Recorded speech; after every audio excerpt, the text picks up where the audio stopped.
Mañanas en Libertad, con Luis del Pino.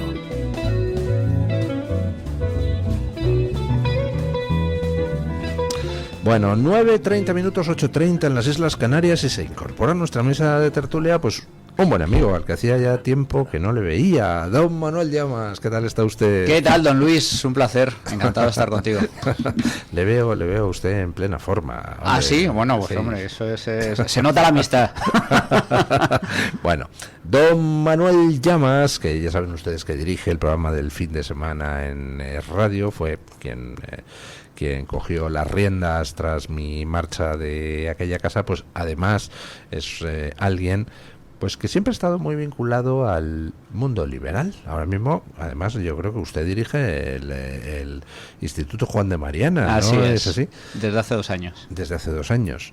Y como buen liberal patrio, pues siempre ha tenido entre ojo y ojo una ideología, que es el socialismo, siempre creador de miseria. Y don Manuel Llamas pues suele escribir artículos sobre liberalismo, sobre socialismo, sobre lo que pasa en las sociedades como resultado de unas acciones u otras de gobierno. Y acaba de sacar un libro hace, pues, no demasiado tiempo, hace 3 meses. 3 meses. Que se titula Socialismo, la ruina de España, publicado por HarperCollins, y que lleva como subtítulo Cómo empobrecer un país, expoliar a sus ciudadanos y destruir sus instituciones. Parece que estuviera usted pensando en Pedro Sánchez al escribir esto. Bueno, es que en parte estaba pensando en Pedro Sánchez, porque de hecho le dedico una parte sustancial del libro a toda la ruina que estamos viviendo en la actualidad, tanto a nivel institucional, que es lo que copa los titulares, como también a nivel económico y social, que quizás no es tan visible o tan perceptible, pero que sigue siendo extremadamente relevante. La gente no es del todo consciente que nos estamos empobreciendo de forma constante desde hace mucho tiempo. España se está convirtiendo en un país de pobres, en un país de tiesos, como digo yo, gente que... Están destruyendo la clase media. Están destruyendo la clase media, efectivamente. Estas titulares con los que el gobierno nos vende que cada vez hay más gente que ingresa o que recibe el ingreso mínimo vital, las percepciones, los subsidios, cerca más de 2 millones de familias, y lo dicen además con orgullo, el hecho de que reparta paguitas, bonos de transporte,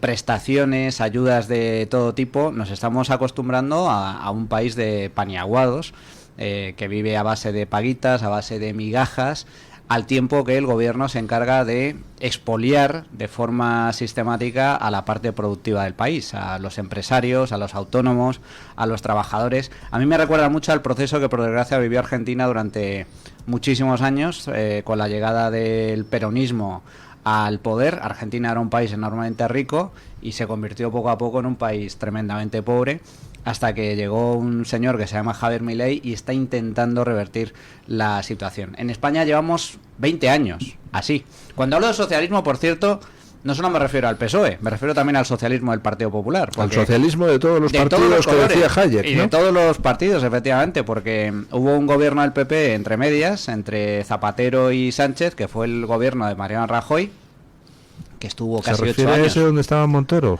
El mismo. El expoliador. Ese fue el peor ministro de Hacienda que ha tenido la historia de España. Esa es la realidad. Y le dedico también una parte sustancial del libro a esa parte. Y durante 20 años pues hemos estado inmersos en ese declive político, económico, institucional que nos está llevando poco a poco a la ruina. Estamos en una situación diferente a la del año 2008-2009, que llegó una gran crisis financiera, de repente 3 millones de personas de la noche a la mañana se quedaron sin trabajo. España pasó a tener una tasa de paro del 7% a una tasa de paro superior al 20%, la gente no encontraba trabajo, muchas empresas tuvieron que suspender pagos, familias que no podían pagar sus facturas, sus hipotecas, y eso fue un golpe, un shock. Ahora estamos en una fase diferente, pero que es igualmente dañina, que es declive y deterioro poco a poco, pero de forma constante. Y prueba de ello es que hay muchos países, incluso europeos, que hace pocos años nosotros éramos mucho más ricos que ellos y que en la actualidad ya nos han alcanzado o incluso nos superan. Hace 20, 30 años los polacos venían a España a trabajar como fontaneros, como albañiles en la construcción, y ahora vienen como turistas, don Luis, vienen como turistas. Y este fenómeno pues se va a seguir produciendo durante los próximos años si nada lo remedia. Una pregunta muy directa. ¿Es deliberado? Es decir, yo es que me resisto a pensar que los gobernantes sean tan estúpidos. Pues lo son. Entonces yo tengo la... Pues no sé, pero para lo suyo, oiga, son listísimos. Para eso sí. Entonces yo cuando veo lo que están haciendo y poniéndolo en relación con cosas que pasan en otros países, creo que estamos asistiendo a un intento deliberado de empobrecer a Europa, de destruir la clase media, el tejido industrial y el sector primario europeo, y que todo eso se hace en beneficio de una potencia exterior que se llama China. Entre otras, ¿es deliberado? En parte sí y en parte no. Yo creo que hay mucha ignorancia, hay mucho analfabetismo a nivel económico, también a nivel ideológico, y luego también hay una parte de cálculo electoral. En algunas entrevistas, y no tan antiguas, incluso recientes, se le pregunta a algún líder populista de izquierdas hispanoamericano sobre la necesidad de que la gente pobre salga de la pobreza. Y, por ejemplo, uno de ellos, Petro, reconoce abiertamente que no les conviene generar clases medias, rentas medias, porque las familias, las personas, cuando salen de la pobreza, tienden a no votar medidas o recetas populistas de extrema izquierda, como en Colombia, como en Venezuela y como en tantos otros países. Por lo tanto, una parte sí es deliberado, sí es estratégico. Es decir, ahora que está intentando hacer el gobierno de España con Pedro Sánchez a la cabeza, pues básicamente construir un ejército de paniaguados, de gente que depende directamente de los subsidios, de las paguitas, para de alguna forma tener votos cautivos. Es decir, a cambio de que yo te dé un dinero más o menos para subsistir, 700, 600, 800 euros al mes, a cambio voy a tener ese voto cautivo. Al igual que sucede con el tema de la inmigración, que lo estamos viendo en los últimos tiempos de forma muy clara, ¿no? Cómo el gobierno, de forma absolutamente consciente, permite la entrada ilegal de inmigrantes. ¿Con qué objetivo? Pues con el objetivo, en primer lugar, de regularizarlos a corto o medio plazo para luego otorgarles la nacionalidad y que puedan votar. De hecho, las nacionalizaciones en España de ciudadanos extranjeros se han disparado en los últimos años.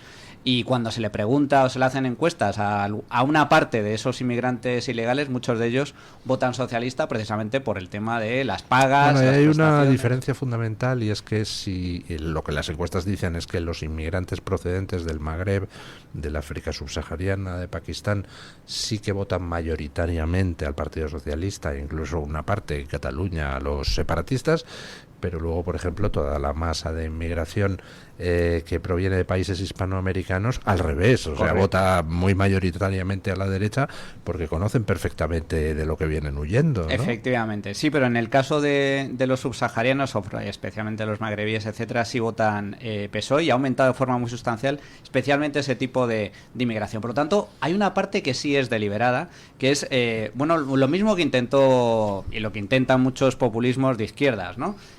A base de expoliar, robar, exprimir y prácticamente aplastar a una parte de la población, a los trabajadores, a los empresarios y a los autónomos, intentamos mantener con el dinero ajeno, con el dinero del resto de los españoles, a una parte cada vez más amplia de la sociedad que depende de una u otra forma del Estado para poder mantenerse. Pero se está produciendo un fenómeno curioso en relación con eso que usted dice, que lo analiza también en el libro, y es que, bueno, ellos intentan crear una legión de paniaguados.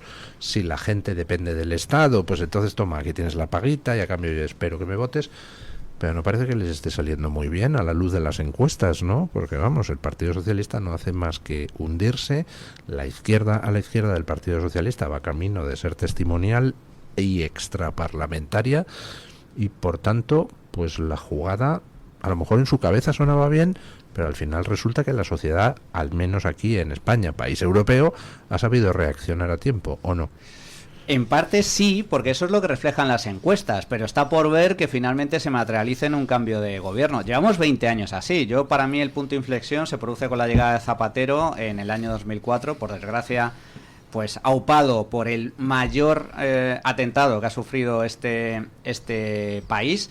Y yo siempre digo, lo que mal empieza, mal acaba, y se está viendo, ¿no? 20 años desde que Zapatero llegó y rompió una serie de fundamentos clave a nivel institucional, rompe con todo el espíritu de la transición, empieza a vulnerar principios básicos como la igualdad ante la ley, con la ley de violencia de género, rompe relaciones con nuestro aliado atlántico en Estados Unidos, se acerca al eje bolivariano con Venezuela a la cabeza, lleva a cabo una gestión económica absolutamente nefasta, es decir, supone un punto de inflexión dramático. Llevamos 20 años inmersos en esa tendencia, y ahora es cierto que se puede producir un cambio de gobierno, pero veremos, porque también muchos daban por hecho que en julio del año 23 se iba a producir un cambio de gobierno después de ese éxito tan rotundo que hubo en las elecciones autonómicas y locales de mayo del 23, donde el Partido Popular obtuvo una amplia victoria a nivel territorial en comunidades autónomas y ayuntamientos, y no lo logró. Entonces, está por ver. Yo soy muy cauto, porque si algo ha demostrado Pedro Sánchez hasta la fecha es que es un superviviente nato, es un animal político ciertamente peligroso, y está por ver que el Partido Popular pueda llevar a cabo ese cambio. Todo apunta, según las encuestas, a que sí. Y yo confío, porque también, al igual que se produjo un cambio de ciclo o un punto de inflexión dramático en el año 2004 con la llegada de Zapatero, también veo un cambio de rumbo y un punto de inflexión a nivel de la política internacional. Yo creo que la llegada de Trump al poder en Estados Unidos, la llegada de Javier Milei en Argentina, Meloni en Italia, yo creo que se está produciendo un cambio también a nivel internacional que tarde o temprano llegará a España. Y yo creo que ahora mismo sí se dan las condiciones sociales para que se dé. Deduzco que usted contempla con ojos positivos esa llegada de lo que otros llaman líderes populistas a la Casa Blanca, a la Casa Rosada y a la sede del gobierno italiano. Bueno, es que hay... el populismo es un término muy amplio, pero ¿qué es el populismo? La clave no es ser populista, es popular, ¿no? Viene un poco de... O se aplica el término de intentar llevar a cabo o aplicar recetas simples para problemas complejos. Bueno, la situación económica que ha heredado Javier Milei en Argentina de fácil no tiene nada, es extremadamente compleja, y las recetas que está aplicando no son sencillas, son extremadamente complejas. Yo valoro muy positivamente ese cambio de ciclo. Creo que Meloni ha supuesto un punto de inflexión muy relevante en Italia. Las encuestas, de hecho, acompañan a buena parte de la política que está llevando a cabo Meloni, especialmente en materia migratoria, que hay que recordar que no hace tanto tiempo lo mismo que estamos sufriendo en España a nivel de crisis migratoria en Canarias, lo sufría Italia de forma a través de Lampedusa, sí señor.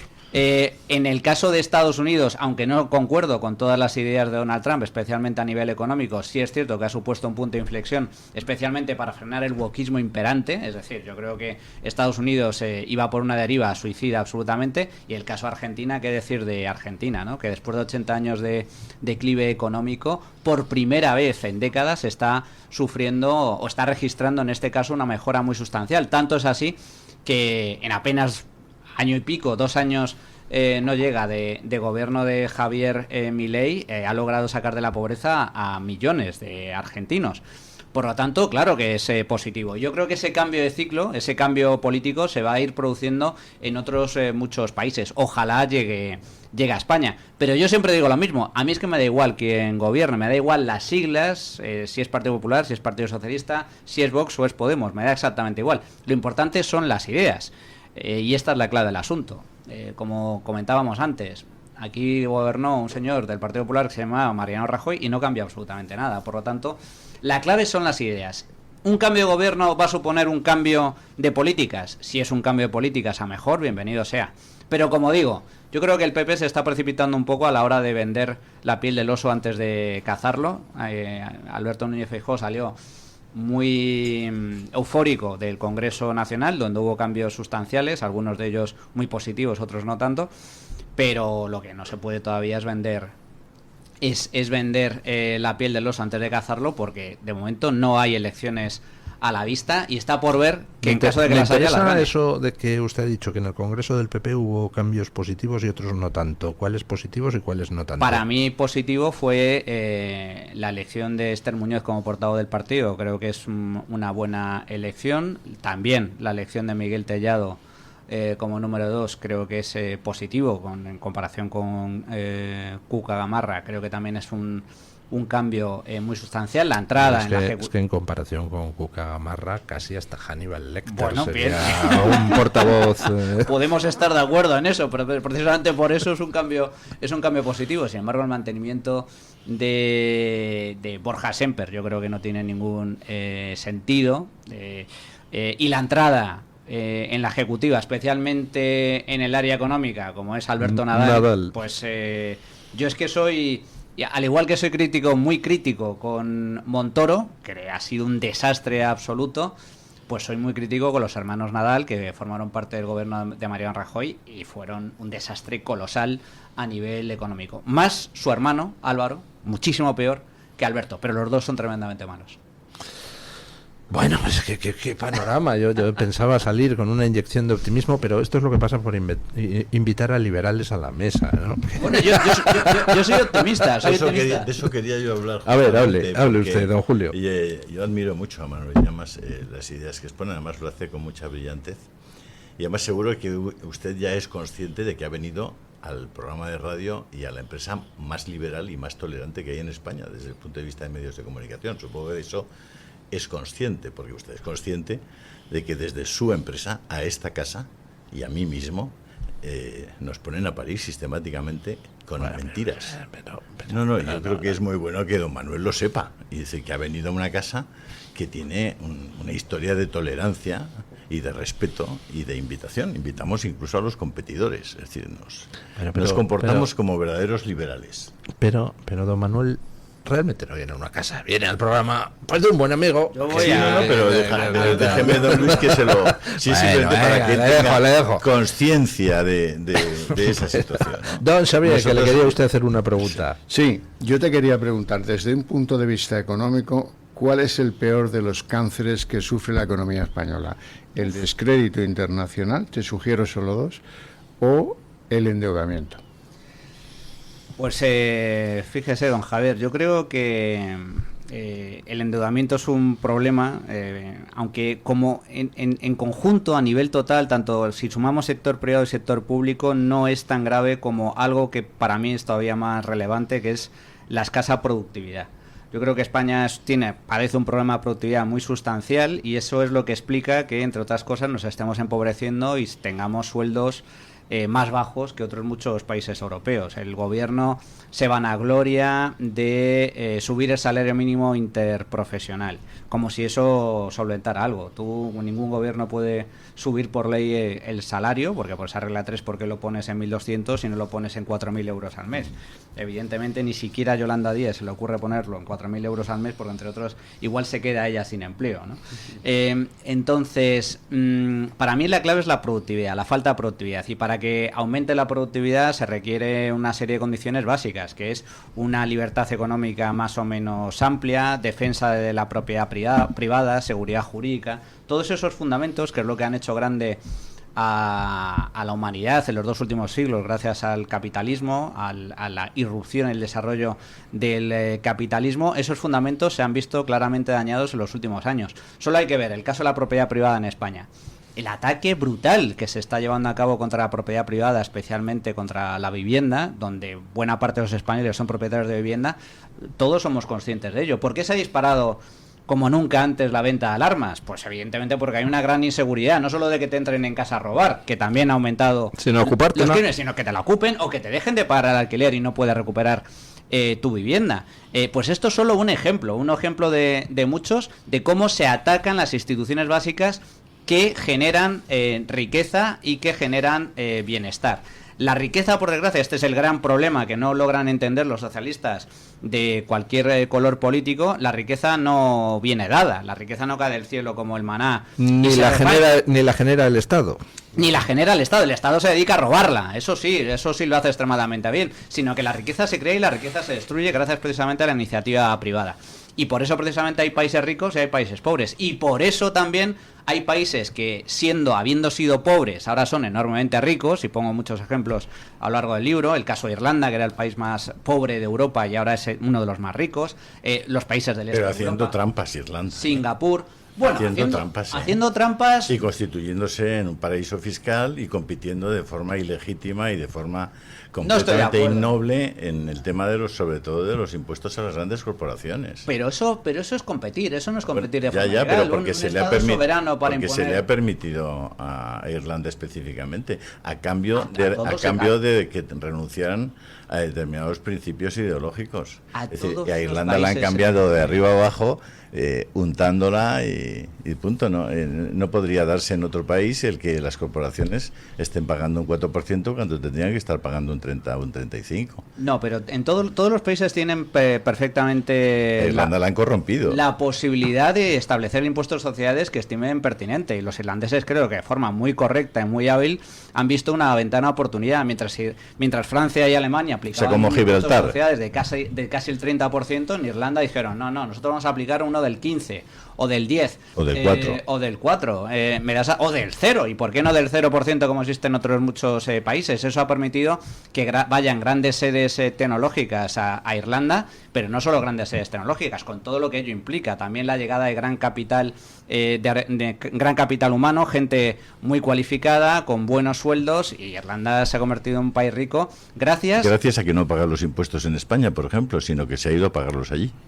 Pero bueno, eso es bueno. Yo soy muy partidario de la competencia fiscal. Claro, pero la competencia fiscal al final... ¿Nosotros lo mismo? No, pero la competencia fiscal al final consiste en que nosotros nos empobrezcamos e Irlanda solamente por un sistema impositivo se enriquezca, no por la generación, de ningún valor. Hombre, ¿cómo que no? La generación de valor ¿Cuál es la generación de valor de Irlanda? La generación de valor de Irlanda. Su sistema impositivo. No, Irlanda tiene una ventaja a nivel fiscal en comparación con otros países, y eso ha permitido que, además de que surjan muchas empresas, se facilite el emprendimiento en Irlanda. Va a pensar usted que le tengo manía, pero es que el tema de Irlanda me pone especialmente nervioso. Grandes compañías aterrizan allí y ponen allí su sede fiscal. Claro. Que lo hagan así. Pero no es que ellos se enriquezcan a costa de nadie. Si eso funciona, ¿por qué no lo hacemos nosotros? Donald Trump lo tiene muy claro, que se enriquecen a costa de los americanos, y por eso ha empezado a poner normativa que está forzando a empresas radicadas en Irlanda a volver a Estados Unidos. Creo que es un grave error. Irlanda se enfrenta en estos momentos a una crisis económica en ciernes brutal, porque en el momento en que esas empresas emigren a Estados Unidos, la pérdida de ingresos para el Estado irlandés es la monda, y hay un debate fuerte en Irlanda. Bueno, si tiene el mayor PIB per cápita lo tiene Irlanda en Europa. Si es el país más rico. ¿Y eso tiene sentido? Claro que tiene sentido. ¿Y por qué no va a tenerlo? Yo quiero tener el mismo PIB per cápita que Irlanda. Ojalá tuviéramos una PIB per cápita de 90.000 euros al año. Hay PIBs más importantes que el de Irlanda en Europa. Pero yo sí creo que hay que poner en valor una cosa que hizo Irlanda hace 15 años, importantísima, que fue derribar la puerta de las universidades. En las universidades de Irlanda no se aceptó que continuaran los que eran titulares de las diferentes facultades y de las diferentes asignaturas.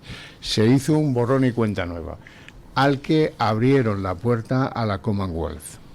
Y eso derivó en un cambio de las universidades irlandesas, que estaban como las españolas, ancladas en el siglo XIX, entrarán en el siglo XXI. ¿Por qué? Porque si hay señores que saben de cálculo en la India, preferían irse a vivir a Dublín o a Cork que seguir en Bangalore.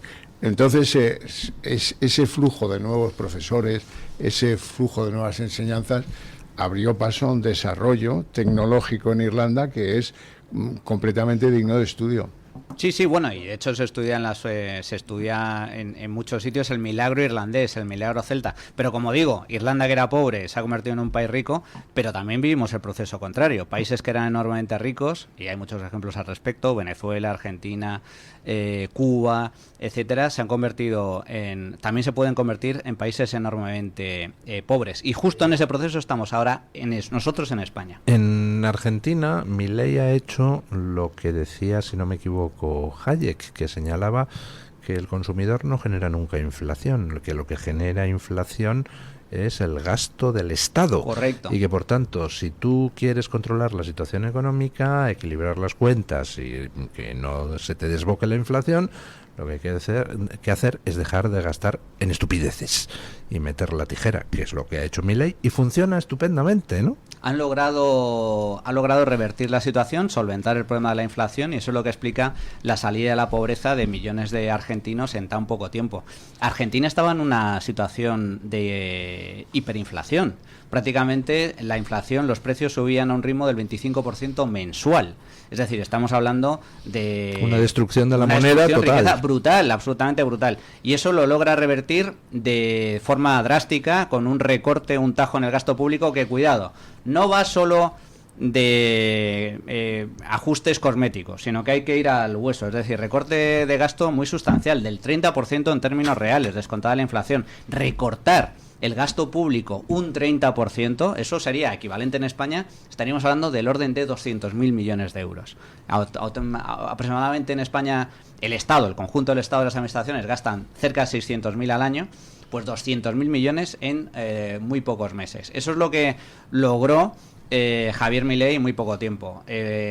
Frenó el despilfarro del gasto público, equilibró las cuentas desde el mes 1.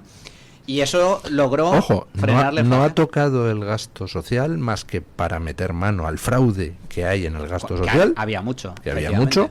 Y ha logrado encontrar de dónde recortar, fíjese. Sí, pues entre otras cosas, despidiendo a decenas de miles de funcionarios, llamados ñoquis, que eran prácticamente empleados públicos que cobraban pero que no iban a trabajar o que no... No me diga, eran yésicos.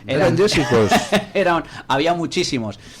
Y esa es lo que explica, porque claro, ¿cuál es la raíz de la inflación en Argentina? Y la inflación es un fenómeno absolutamente monetario. Lo que pasaba en Argentina es que el Estado gastaba muchísimo más de lo que ingresaba, pero como no tenía crédito internacional, porque era un país tremendamente incumplidor, impagador, suspendía pagos de forma constante y sistemática, pues nadie le prestaba dinero. Entonces lo que hacía el gobierno argentino es se prestaba dinero a sí mismo. Le colocaba la deuda pública a su Banco Central, el Banco Central lo compraba esa deuda pública y a cambio de emitir moneda. Ese es prácticamente el efecto inflacionista. Aumentaba mucho la oferta monetaria, el dinero en circulación, pero sin que aumentara la producción y por lo tanto, como consecuencia, lo que generaba era una subida de precios. Eso lo logra frenar Javier Milei atacando la raíz del problema, que no es otra cosa que el déficit público, el desequilibrio fiscal. Que es algo que saben todas las familias, pero por algún motivo lo ignoran los economistas y políticos de izquierda, que es que si en la familia entra menos dinero del que te gastas, te vas a la puñetera ruina. Era la divisa de Margaret Thatcher, por cierto.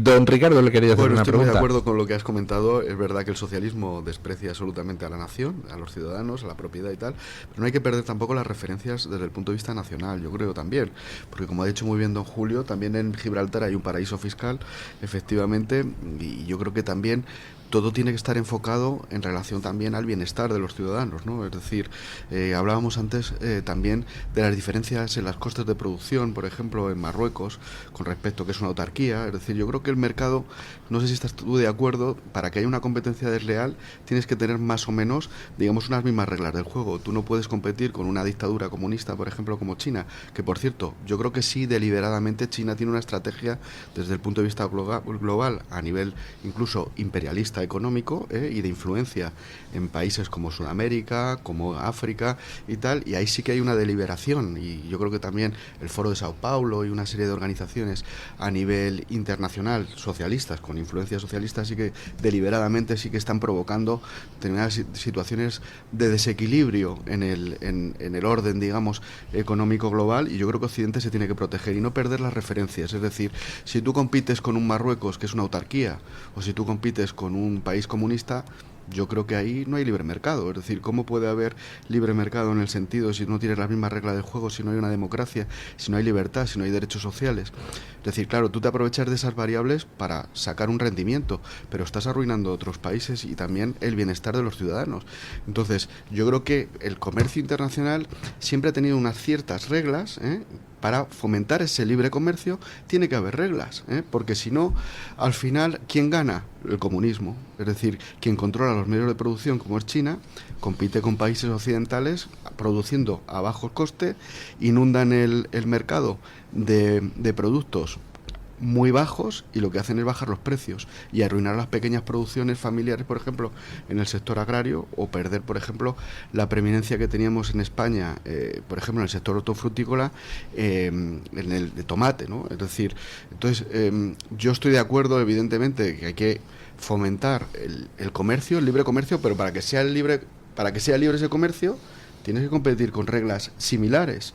Entonces, competir con comunistas... Don Manuel. Yo creo que el proteccionismo es un error garrafal, y ejemplos hay muchos.